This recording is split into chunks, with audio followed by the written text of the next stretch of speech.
Good morning बच्चों। आज हम कक्षा 9वीं में सामाजिक विज्ञान के अंतर्गत अर्थशास्त्र का अध्ययन करेंगे। आप लोग 8वीं कक्षा तक का सामाजिक विज्ञान के अंतर्गत 3 सब्जेक्ट का अध्ययन करते थे, इतिहास, नागरिक शास्त्र और भूगोल का। लेकिन 9वीं में एक नया सब्जेक्ट है आपके लिए, अर्थशास्त्र। अर्थशास्त्र का अर्थ क्या होता है? अर्थशास्त्र को हम इंग्लिश में इकोनॉमिक्स कहते हैं और इसको ग्रीक भाषा में इको धन नीमो, इको और नीमो दोनों शब्दों से मिलकर बना है, जिसमें देखेंगे ये है भरण पोषण करने के लिए जो व्यवस्थाएं होती हैं उसके बारे में इसको बताया है कि हाँ, यह इकोनॉमिक्स का अर्थ होता है आर्थिक क्रियाएं करना।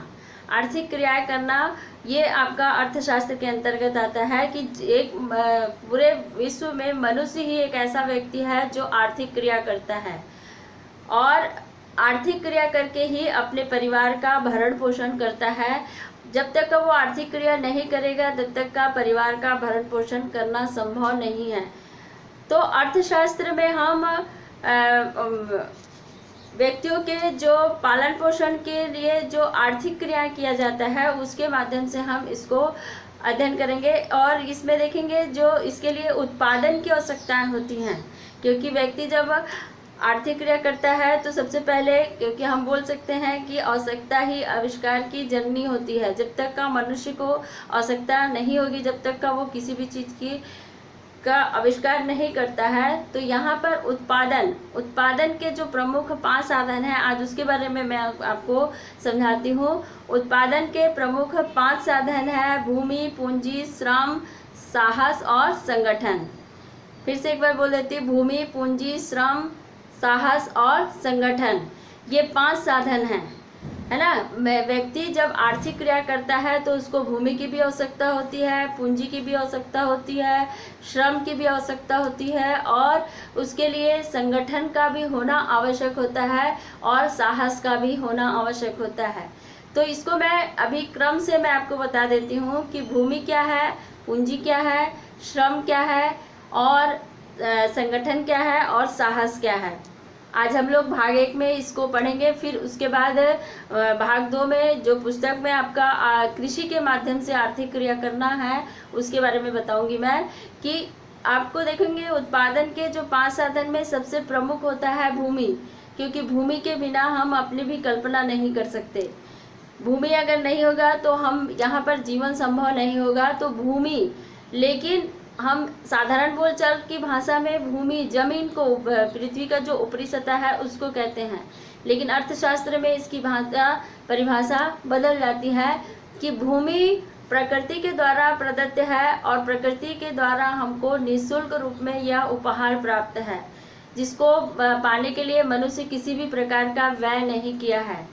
भूमि उत्पादन का एक निष्क्रिय साधन है, क्योंकि जब तक का भूमि में आप श्रम नहीं करोगे, पूंजी नहीं लगाओगे, तब तक का किसी भी प्रकार का उत्पादन संभव नहीं हो पाएगा।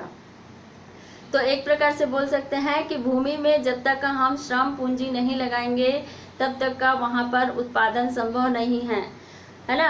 और दूसरी बात है यहाँ पर पूंजी उत्पादन का एक निष्क्रिय साधन है, गतिशील साधन है, बहुत ज़्यादा गतिशील साधन कहलाता है। क्योंकि आप देखे होंगे कि रात भर में राजा रंक बन जाता है और रंक राजा बन जाता है। क्यों? क्योंकि रात भर में पूंजी की जो गति होती है इतनी अधिक होती है कि कभी कभी बहुत ज़्यादा नुकसान भी हो जाता है उत्पादनकर्ता को और कभी कभी बहुत लाभ भी हो जाता है।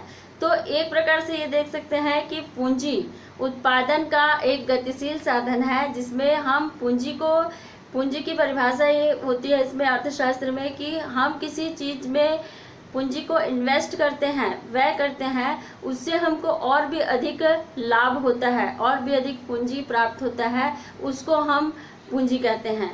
उदाहरण के लिए जैसे बता दूं मैं, अगर आप 100 रुपये का फुग्गा खरीदते हैं मेले में जाकर और उस 100 रुपये के फुग्गे को मेले में बेचते हैं तो आपको 300 रुपये का प्रॉफिट होता है। तो आपका जो 100 रुपये लागत लगा था वो अलग और 200 रुपये जो आपको प्रॉफिट हुआ वो अलग। तो ये जो 200 रुपये आपको ज़्यादा मिले हैं ये आपके लिए पूंजी कहलाएगा, है ना। और उसी प्रकार से यहाँ पर देखेंगे जब कोई व्यक्ति 100 रुपये का नोट अगर लेकर घूम रहा है कहीं पर जाने के लिए और उसको देख देख के रख ले रहा है और उसमें कुछ भी चीज़ में प्रॉफिट नहीं हो रहा है, तो वो मात्र एक कागज़ के अलावा कुछ भी नहीं होगा, क्योंकि उसको वो किसी जगह इन्वेस्ट नहीं किया और ना ही उसका कोई उपयोग हुआ, तो वो हमारे लिए उतना उपयोगी नहीं होगा। लेकिन अगर पूंजी को हम किसी कार्य के लिए हम उसको खर्च करते हैं और उससे हमको और भी अधिक लाभ होता है, तो उसको हम पूंजी कहेंगे। अब उसके बाद है श्रम। श्रम उत्पादन का एक सक्रिय साधन कहलाता है। पांचों साधन में उत्पादन ही एक ऐसा साधन है जो सक्रिय साधन है, क्योंकि यहाँ पर देखोगे जब तक का उत्पादन के समय में व्यक्ति स्वयं वहाँ पर उपस्थित नहीं होता, जब तक का कोई भी कार्य संभव नहीं होता। इसीलिए यहाँ पर उत्पादन को सक्रिय साधन कहा गया है कि जब तक का वो व्यक्ति, जो श्रम करने वाला व्यक्ति वहाँ उपस्थित नहीं होगा, जब तक का वो कार्य संभव नहीं होता है। और उत्पादन श्रम एक ऐसा साधन है जो हम बोलते हैं ना कि श्रम में देखेंगे, चाहे वह मानसिक रूप से किया गया साधन हो, चाहे वह कार्य हो, चाहे वह शारीरिक रूप से किया गया श्रम हो, ये दोनों ही श्रम करने का सबसे प्रमुख उद्देश्य होना चाहिए लाभ कमाना। हम देखते हैं एक मजदूर होता है, काम करता है, वो शारीरिक श्रम कर रहा है, लेकिन उसका उद्देश्य यह है कि अगर मैं दिन भर काम करता हूँ तो उसके बदले में मुझे पैसा मिलना चाहिए। एक डॉक्टर है जो दिन भर काम करता है, मानसिक रूप से काम करता है, वो दवाई लिखता है, मरीज का इलाज करता है, तो मानसिक रूप से भी वो इलाज कर रहा है, मतलब मानसिक रूप से श्रम कर रहा है, तो उसका भी उद्देश्य ये होता है कि लाभ कमाना। तो यहाँ पर अर्थशास्त्र में श्रम का उद्देश्य होता है कि शारीरिक रूप से चाहे मानसिक रूप से किया गया कार्य, लेकिन उसका उद्देश्य होता है आर्थिक लाभ कमाना। अगर वह किसी उद्देश्य की भावना से काम नहीं करता है तो वह कार्य कहलाता है सेवा के द्वारा किया गया काम, उसमें उसको कोई भी लाभ नहीं होता है। अब इसमें देखेंगे जो चौथा वाला उत्पादन का साधन है, चौथा उत्पादन का साधन है आपका संगठन। हम छोटा मोटा उत्पादन करते हैं तो हमको संगठन की आवश्यकता नहीं होती है, लेकिन जब हम बड़े मात्रा में उत्पादन करते हैं तो उसमें हमको संगठन करना बहुत अधिक आवश्यक होता है।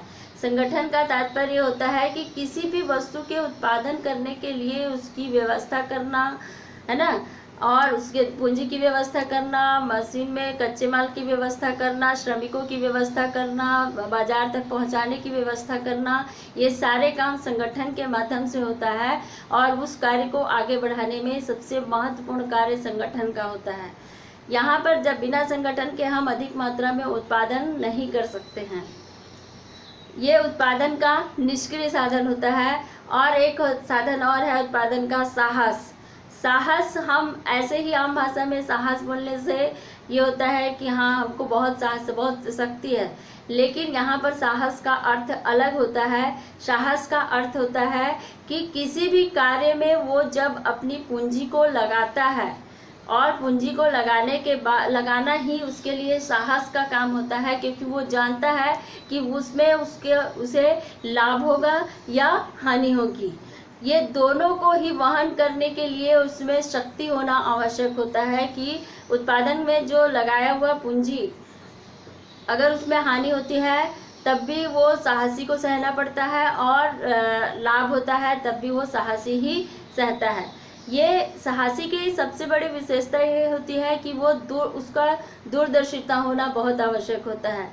दूरदर्शिता का तात्पर्य होता है दूर की सोचने वाला। मतलब अगर वो पूंजी लगाता है तो वो ये भी सोच सकता है कि आने वाले समय में मुझे लाभ होगा या आने वाले समय में मुझे हानि भी हो सकती है। उसके बाद देखोगे इसमें ये जो साहस है वो उसको किसी भी एक निश्चित वेतन नहीं मिलता, वो पूरे उद्योगों का या उत्पादनकर्ता का पूरा स्वामी होता है।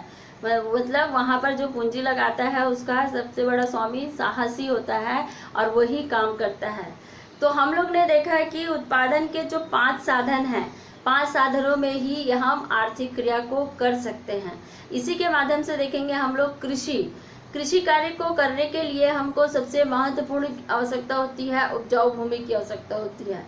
अब यहाँ पर हमको भूमि है, हमारे पास भूमि है, लेकिन अगर वो उपजाऊ नहीं है तो उसमें हम कार्य करेंगे लेकिन हमको उतना लाभ नहीं हो पाएगा। तो उस कार्य भूमि में उत्पादन प्राप्त करने के लिए हमको पूंजी की आवश्यकता होगी, श्रमिकों की आवश्यकता होगी, साहसी की आवश्यकता होगी, तभी जाकर हम क्या करेंगे, इसमें सही ढंग से उत्पादन प्राप्त कर सकते हैं। तो आपकी पुस्तक में देखोगे आर्थिक क्रियाओं की समझ, इसका पहला वाला जो अध्याय है, मतलब अध्याय, इसमें 15 अध्याय है। 15वां अध्याय में आपका देखोगे, इसमें 15 अध्याय में आर्थिक क्रिया की समझ है। इसका है आर्थिक क्रियाएं किस प्रकार से होता है। हमारे आसपास के लोग अपनी अर्थव्यवस्था की पूर्ति के लिए विभिन्न प्रकार के काम करते हैं।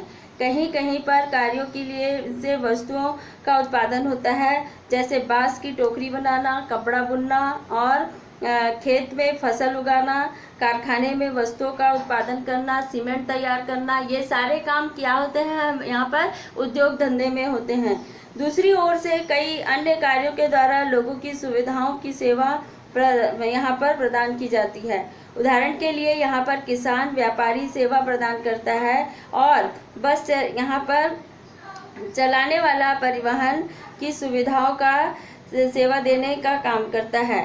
तो यहाँ पर देखेंगे हर कोई व्यक्ति समाज में अलग अलग काम करता है और अलग अलग काम करके ही वो क्या करता है, यहाँ पर से लाभ कमाता है। तो एक चीज़ हमको देखते हैं कि अर्थशास्त्र में हम लोग यहाँ पर जब आर्थिक क्रिया करते हैं तभी हमको किसी न किसी चीज़ का उत्पादन प्राप्त होता है और हमको लाभ होता है। तो इससे हमको ये पता चलता है कि मनुष्य के जीवन में आर्थिक क्रिया करना बहुत अधिक आवश्यक है, तभी वो क्या कर सकता है, आगे बढ़ सकता है और अपना काम कर सकता है और अपने परिवार का भरण पोषण भी कर सकता है। तो बच्चों आज हम लोग अध्याय इसमें 15 में आर्थिक क्रिया की समझ के बारे में पढ़े हैं। यह अभी पाठ का शुरुआत था, इसमें जो बेसिक चीज़ था उसको आज मैंने समझाया आपको। अब इसके बाद हम लोग जब पुस्तक पढ़ेंगे तो पुस्तक में आपको पूरी अच्छे तरह से जानकारी मिल जाएगी कि किस प्रकार से आर्थिक क्रिया होती है। इसमें पाठ अलग अलग भागों में बटा हुआ है। आर्थिक क्रिया की समझ में कृषि के माध्यम से है और उद्योग के माध्यम से है कि मनुष्य को किस प्रकार से कार्य करना चाहिए। ठीक है, तो आज हम लोगों ने ये भाग 1 पढ़ा है और इसको आप पुस्तक को अच्छे से अध्ययन करेंगे। इसका बीच बीच का जो प्रश्न है छोटा छोटा, उसको आप निकाल कर अपनी कॉपी में भी लिखोगे और याद करोगे। ठीक है, थैंक यू।